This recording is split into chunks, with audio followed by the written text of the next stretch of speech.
México. Esperando por el debut del último sudamericano. ¿Qué pasa con Colombia? Se lo preguntamos a Gloria Bejarano. ¿Cómo le va, Gloria? Hola, ¿cómo te va? Buenas tardes. Pues bueno, como tú lo has dicho, todos esperando el debut de Colombia, última selección suramericana. Ayer, después del triunfo de Argentina, tuvimos la oportunidad de estar en un banderazo organizado por todos los hinchas colombianos que han viajado de todas partes del mundo.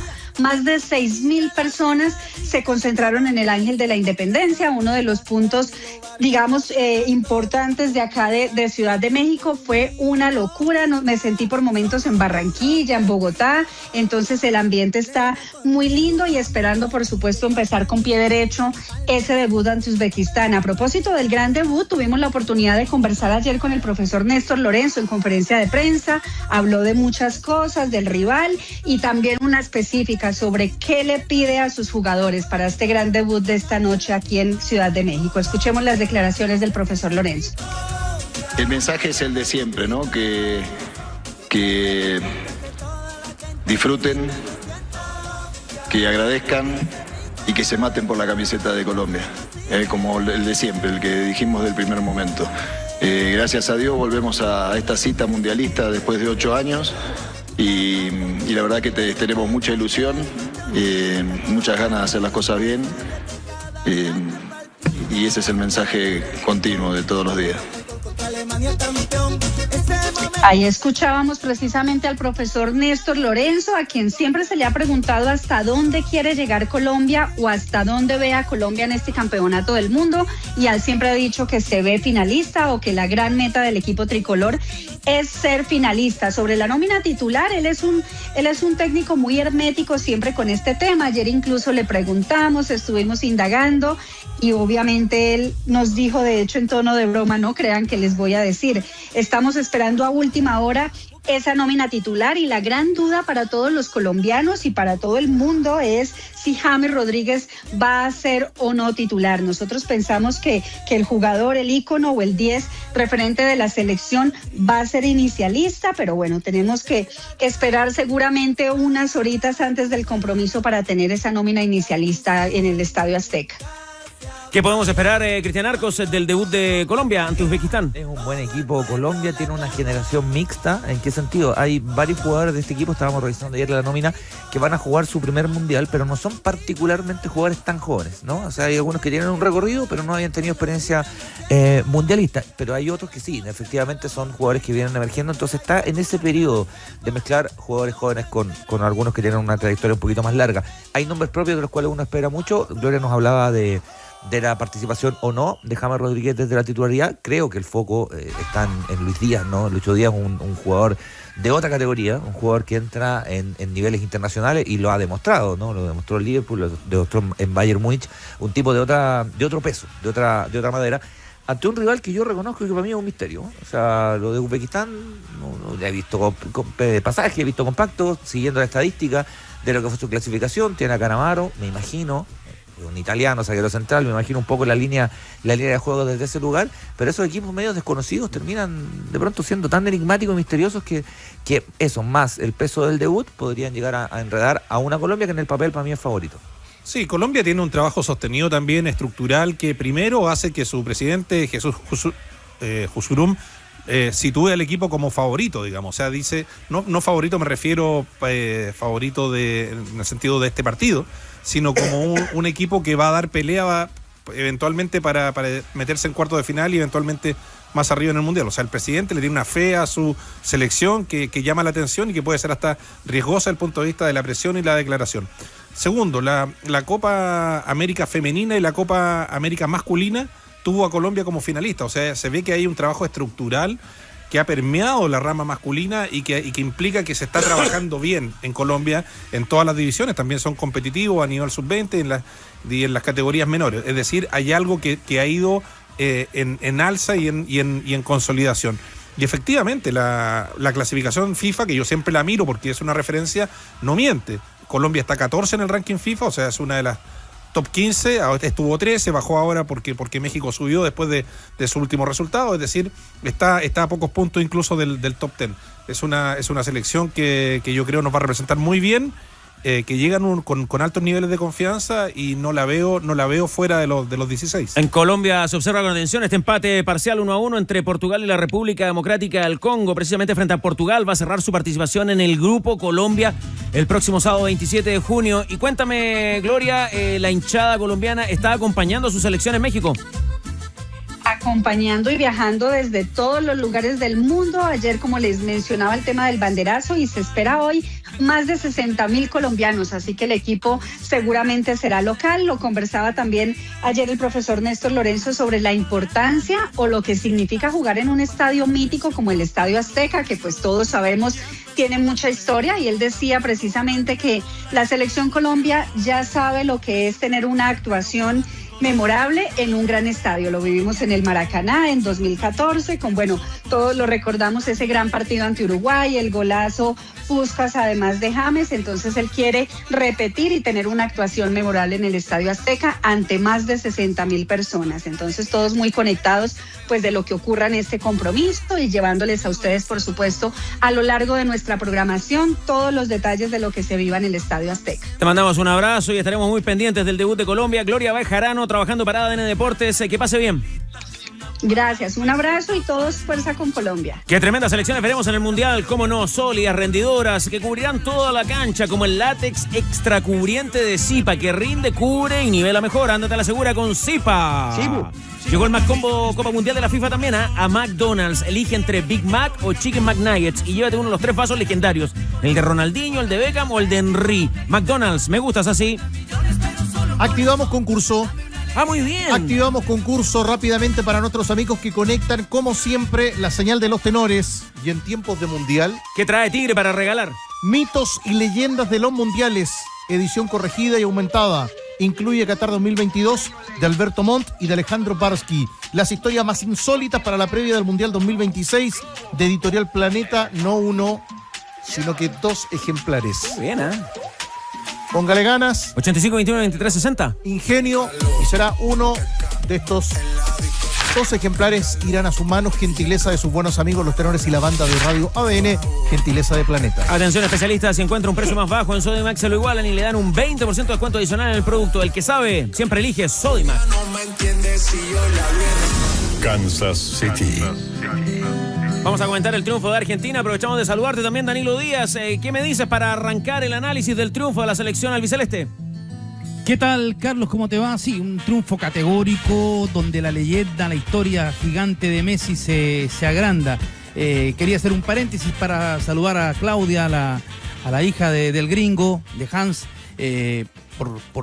por el fallecimiento de su padre, un tipo entrañable. No se pasaban penas con el gringo. Se han olvidado de algo: gran tomador de helados, un extraordinario consumidor de helados. Nos juntábamos a tomar, me pasaba a buscar a Don Balón, íbamos a tomar helado ahí a Chile, España, cerca de Irarrázaval. Se conocía todas las heladerías de Ñuñoa, el gringo, a quien conocí recién, antes de empezar a trabajar en la temporada 87, me tocó, yo estaba en la Nacional de Chile, y el Beto Quijada, que me había dado la oportunidad de empezar a trabajar ahí en la radio. Fuimos a un partido de Colo-Colo con Cobreloa en Calama, y ahí me presenta el gringo Marvit, que era mi relator. El gringo estaba en minería, yo lo seguía a minería. El gringo se iba a cooperativa, lo seguía a cooperativa. Donde estaba el gringo yo lo seguía. Eran los tiempos que los hinchas nos identificábamos con un relator. Así que un abrazo a Claudio, un abrazo a Gustavo, su hijo. Lo conocí por él también en los estadios, cuando lo acompañaba en esos años 90, siempre con los cuadernos que mencionaba Claudia. Así es que se va un tipo gigante, un tipo entrañable, extraordinario, el gringo. No sé si el mejor gol de la historia de la radiotelefonía chilena, no sé. Puede ser. ¿Se acuerda de alguno en particular o lo dice a modo general? No, el cañón del gringo. El cañón, la voz, el cañón del gringo en el gol. Y en los últimos 20, el gringo cuando decía en los últimos 30 metros es cuando el relator tiene que acelerar. Y tenía una frase que yo se la dije al Pato Barrera en esas conversaciones que teníamos muchas veces. Acuérdate lo que decía el gringo. El gringo decía: el relator no tiene que llevar el partido relatado de la casa. El relator tiene que entender y ver lo que el partido le está diciendo, lo que el juego le está mostrando y lo que está ocurriendo en el campo de juego. O sea, esos consejos que daba el gringo son no mueren, son consejos permanentes, habituales, y el Pato los tomó porque siempre hablábamos de eso. Volviendo a lo de Argentina, Rodrigo Hernández, lo de los helados del gringo, ustedes se lo escuchan en los tenores mañaneros, ¿eh? Sí. Lo que pasa es que él amaba ir a Argentina porque si hay buena heladería en algún lado en Sudamérica, en Argentina no, Danilo, toda la herencia de la heladería italiana, ¿no? Que en Argentina se expresa con productos de altísima calidad. Bueno, el gringo era fanático, tan fanático de los helados como de la hípica. Sí, no, como era el gringo, una vez estábamos en Antofagasta con el gringo y con el polaco Ochoa, y me dicen si había Teletrack. Por supuesto, los llevo al Teletrack. Y el polaco con el gringo me dice, esto es una ciudad seria. Una ciudad que tiene Teletrack es una ciudad seria. Oye, lo de Argentina, Cristian Arcos, para meternos en el partido. Lo de Argentina fue fantástico desde el punto de vista individual. Lo de Messi, fíjate que lo de Messi es tan inclasificable a esta altura, y no digo solo de lo numérico, ¿no? O sea, sigue siendo un tipo que su primer gol en Mundial lo hace 20 años, y ayer con 39 te mete 3 goles, ¿no? Te hace 3 goles en un partido que en algún momento se pudo haber llegado a complicar. Tiene todavía esto de ese primer pique. Claro, no tiene los trazos de antes, puede ser, pero ese primer pique de Messi, yo no se lo he visto a nadie, ¿no? Porque no es solo el primer pique, no es solo la explosión, porque Messi hace ese primer pique con la pelota como un velcro, no se le arranca.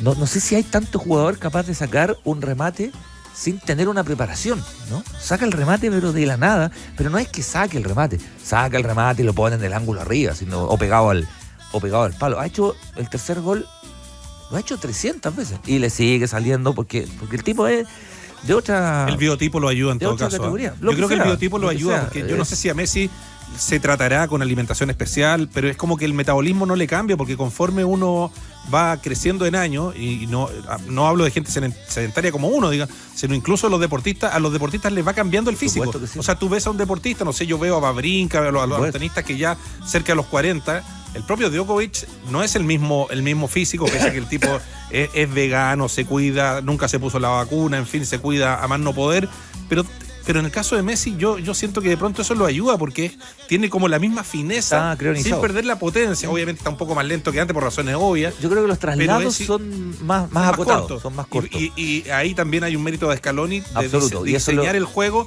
en función de Messi y darle la posibilidad de que él reciba con libertad, también derivado de su comprensión del juego. Hace un rato lo que hace, creo yo, Argentina de Scaloni no es solo rodear a Messi, que tanto se habló, ¿no? O sea, Messi es el mejor dentro de un equipo de jugadores muy competentes, un equipo con mucho oficio, llegarán en mejor o en peores momentos.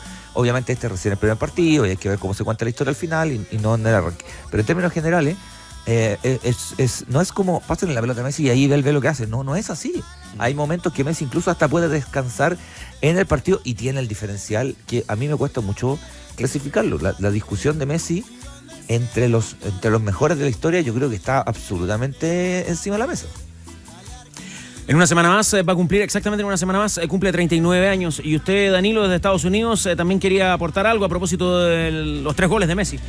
Sí, los 3 goles de Messi, en algo que hay que destacar de Scaloni. Él le ha dado un sistema, sobre todo en esta última etapa, para que no juegue en una posición fija. Él juega libre, el resto del equipo tiene que hacer el recorrido y el sacrificio. Ayer fue al sacrificio Lautaro Martínez y no pudo entrar en juego, le costó muchísimo. Almada tuvo que hacer el recorrido por el sector izquierdo y los termina sacando. Los 2 cambios son importantes con el ingreso de Nico González, que es un jugador del entrenador, es un futbolista que lo tenía él en el radar antes del Mundial de Qatar y se le lesiona. Y el fútbol argentino no lo tenía considerado a Nico González. Y en el caso de Julián Álvarez, que cuando ingresó ayer le dio otra presencia para un jugador que está en la historia, que ya está en la discusión del mejor de todos los tiempos con Pelé, con Maradona. Yo creo que son los 3 más grandes de todos, y sigue agigantando su leyenda. Si llegara a ser campeón del mundo, es una cosa brutal. O sea, debiera convertirse en el mayor anotador en la historia de los mundiales, y con 6 Copas del Mundo. Y lo que decía Rodrigo, su metabolismo especial. Ahora está la polémica de la jugada donde el árbitro no lo expulsó, como ha reclamado un sector importante de la prensa internacional, de las hinchadas, de las redes sociales. Hoy en la mañana hubo reunión en Miami de la Comisión de Arbitraje de la FIFA, encabezada por Colina, el árbitro, el italiano. Todos los instructores y Colina. Y el análisis, yo lo comparto plenamente, lo que decíamos anoche en la transmisión. A mí no me parecía tarjeta roja, a lo más tarjeta amarilla. Falta es, porque no hay intensidad, el jugador se le cruza, y todo está amplificado y mediatizado por la foto, porque cuando se detiene la imagen es una foto y esa foto cambia todo, cambia la realidad. Y a eso hay que agregar la cámara lenta. El análisis de la comisión de arbitraje es que no hay intensidad como para que sea una falta de tarjeta roja, no hay juego, no es una acción brutal, es una acción de juego, absolutamente de juego. ¿Comparte la mesa? Sí, de todas maneras, porque en el fondo... Para usted no era roja, entonces. No. ¿Está de acuerdo en esto con Danilo? 100%, lo hablamos los mañaneros y lo precisamos, que si era falta, era a lo sumo tarjeta amarilla. Yo creo que Messi también, en su última etapa en la Major League Soccer, a diferencia de Barcelona, donde recibía y era como que no sé si él estaba más como blindado por sus compañeros o eran otros los que iban a la refriega, periodo que me hacía recordar, por ejemplo, cuando le pegaban una chuleta en Colo-Colo a Matías Fernández, cómo saltaban Calule Meléndez y Sangüesa, ¿no? Acá en el Barcelona Messi no, como que no reaccionaba, ¿no? El pobre recibía. Ahora, ¿será que está en la zona de confort? ¿Será que el Inter de Miami es su casa? Pero a Messi en Miami nadie le viene con cosas. O sea, a la primera conversa le echa toda la caballería encima. Obviamente aparecen los de Paul y que se lleva hasta el Peluca Falcón a prestarle ropa. Pero es como que es Messi empoderado ahora que no te aguanta y te la devuelve y te raspa. Es el Messi que también estamos viendo en la selección argentina. O sea, el tipo es capaz de pegar una chuleta como la que pegó, independiente de esta consideración de que por ser una situación de juego no ameritaba más que una amarilla, a lo sumo. Decían los compañeros anoche de que el propio Messi no se va dando cuenta de sus registros, porque claro, ese trascendental lo que hace. Ayer incluso superó a Roberto Rivelino. ¿En qué dato? ¿En qué registro y en qué récord? En algo que no pasa en los tiempos que corren. 6 goles fuera del área en un mundial. 6 goles fuera del área en un mundial. El brasileño tenía 5. Un nuevo registro de Messi. Y que además ayer, como ustedes lo marcaban y lo mencionaban, entró a esa lista grande de los elegidos. Pelé 12 goles, Fontaine 13, Mbappé 14, Gerd Müller 14, el fenómeno Ronaldo 15, pero igualó el dato goleador y el registro del alemán Miroslav Klose, y esto contestaba cuando le decían a Messi de este nuevo récord en su carrera y en una Copa del Mundo. Es un honor, obviamente, estar ahí por lo que es estar al lado de Klose, lo que está Ronaldo también ahí, pero creo que no significa nada, ¿no? Mbappé también, que hizo hoy 2. Al final es estadística y nada más. Si bien es un orgullo poder competir con todo ello, no significa nada. Para mí, Ronaldo, de lo que yo vi, fue uno de los más grandes y no está primero. O sea que queda solo en una estadística. Se comentó mucho también la reacción de Scaloni al momento del cambio de Messi, como que se emocionó el técnico del albiceleste, Cristian. Sí, estaba emocionado y me pareció genuina la emoción, porque hay emoción que me da chubunera. Esta me pareció genuina porque además él está sentado en la banca, claro, está lleno de cámaras y todo, pero no está parado al borde dando instrucciones, saltando como un loco, sino que está sentado en el banco, y ya es raro ver a los técnicos sentados hoy día en el banco, y sí, me pareció una persona que en su rol de entrenador sabe que está dirigiendo a un tipo que es diferente, pero me pareció además otra cosa, me pareció alguien de fútbol que agradece estar, digamos, siendo testigo de un jugador que va a marcar la historia de este deporte, que la está marcando. Pero imagínate cuando Messi se retire, o sea, nosotros dimensionamos lo de Messi, ¿no?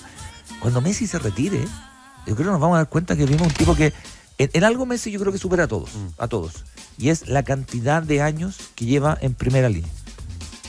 O sea, lleva, como siempre digo el Tigre, lleva 20 años en racha. Recorridos cortos, Sí, recorridos cortos, lo marcaban los tenores mañaneros, esto del mapa de calor, en qué zona de la cancha está la influencia de Messi, son recorridos cortos. Ahora, entendiendo que además a Mbappé le quedan por lo menos 2 mundiales, ese registro tuyo, Tigre, en algún minuto también Mbappé podría sobrepasar al propio Messi dependiendo de cuánto anote convierta en este mundial. Ya pilló al alemán.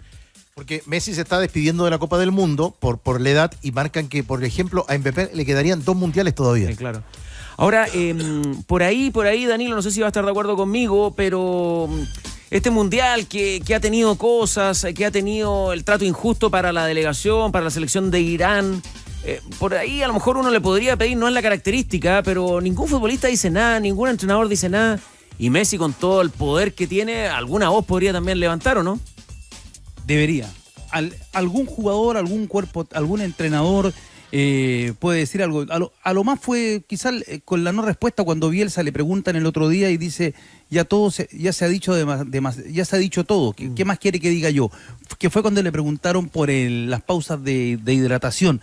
Pero me parece que sería bueno que se le preguntara, tener la posibilidad de estar ahí en la zona mixta, en alguna rueda de prensa, que son medias caóticas las zonas mixtas por la cantidad de gente que llega y porque los protagonistas van pasando y los colegas uno va tratando a quién puede agarrar a la rápida. Pero en realidad ahí ustedes tienen un punto. Yo creo que el abrazo y la emoción de Scaloni está muy relacionada con el año 2006. Porque cuando debuta en los mundiales Messi, Scaloni formaba parte de ese plantel. Y uno de los que lo apapachó, que estuvo muy cerca de él, fue siempre Scaloni. Ayer circulaba una imagen del año 2006 cuando lo abraza después del gol a Serbia. Ayer se cumplían 20 años del primer gol de los mundiales de Messi cuando le convierte a Serbia. En ese equipo argentino que yo creo que mereció mucho más de lo que consiguió. Porque jugaba muy bien.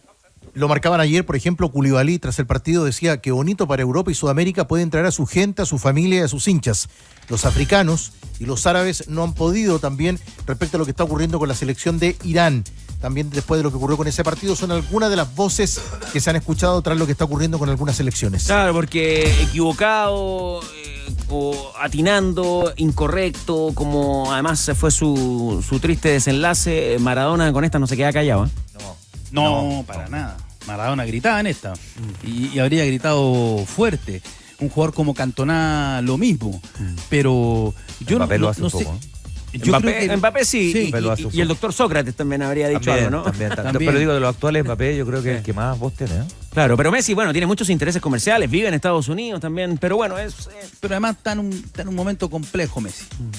Sí. Está enfermo su padre, ¿no? Ayer lo comentaron, está enfermo y lleva un rato además enfermo, se supo ayer, pero parece que lleva varios meses. Sí, varios meses y la cosa no pinta bien.